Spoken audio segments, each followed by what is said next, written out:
Are you struggling to find something good for your horror movie watch list? Look no further, I've got 3 of them I just watched and I was blown away by how good they were. If you're new here, remember to follow. I post daily horror content.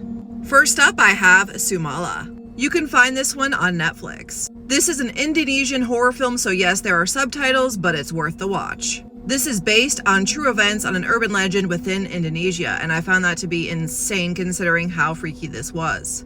The story follows a mother who is trying to conceive, but she can't, and her husband tells her that if he does not get a child by her, he will marry again.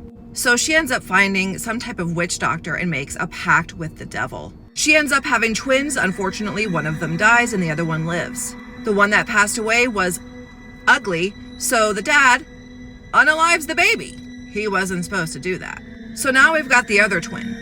And she is pretty, but she's crippled and she's getting constantly teased.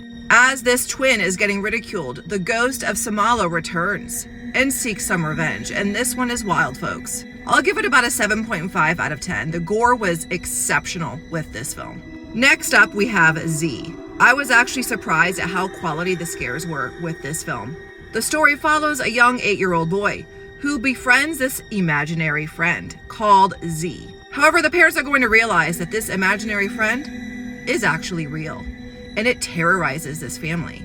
There were a couple of twists with this, and I thoroughly enjoyed this movie. I have a new fear unlocked, and let's just say, the Play Kids tubes that you find at Chuck E. Cheese.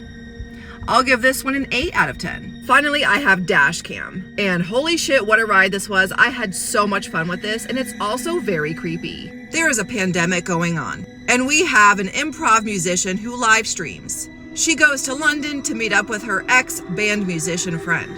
However, she is about to get in some crazy trouble when she is asked to give this random elderly woman a ride to another building. This elderly woman, however, is not what she seems to be.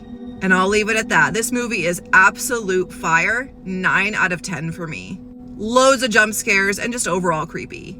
Let me know in the comments if you plan to watch any and if you've seen any, your feedback. Don't forget to like, favorite, repost, and follow for more.